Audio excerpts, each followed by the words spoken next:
লিখেছি কানাডা বিজ্ঞানের নিরন্তর প্রচেষ্টা প্রকৃতিকে জয় করা যা মানুষের শান্তি হরণ করে চলে। এখানে কানাডাকে আমি প্রথমে তুলে ধরেছি কেন, কারণ কানাডায় দেখবেন তাপমাত্রা -40 ডিগ্রি পর্যন্ত হয়ে থাকে। এরকম একটা ভয়াবহ তাপমাত্রার দেশে মানুষের বসবাস করা আসলেই বিপজ্জনক।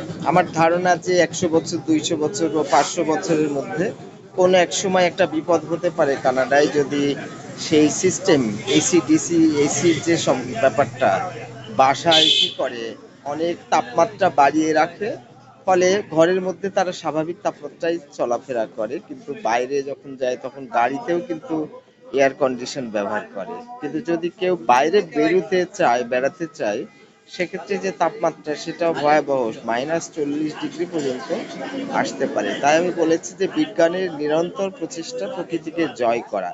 কানাডা কিন্তু বেসিক্যালি বসবাসের জন্য প্রযোজ্য না, কিন্তু বিজ্ঞানের অগ্রযাত্রায় সেখানে মানুষ বসতি গড়েছে এবং সে জায়গাটা পৃথিবীর অন্যতম সেরা জায়গায় হয়েছে। তাই আমি বলতে চেয়েছি যে এই ক্ষেত্রে মানুষের শান্তি হরণ করে চলে বিজ্ঞানকে আমি দোষী করেছি। এটা আসলে আমরা যদি ভালো কাজে বিজ্ঞানকে ব্যবহার করতে পারি ঠিক আছে, কিন্তু প্রকৃতিগতভাবে কানাডা কিন্তু আমাদের বসবাসের উপযোগী কোনো দেশ না, কিন্তু সেই জায়গায় মানুষ বসতি গড়েছে বিজ্ঞানের বদৌলতে, আর কোনো সমস্যা নাই।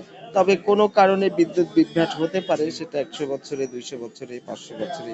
তাই লিখেছি কানাডাকে আমি প্রথমে লিখেছি, পরে লিখেছি বিজ্ঞানের নিরন্তর প্রচেষ্টা প্রকৃতিকে জয় করা যা মানুষের শান্তি হরণ করে করে চলে। Thank you.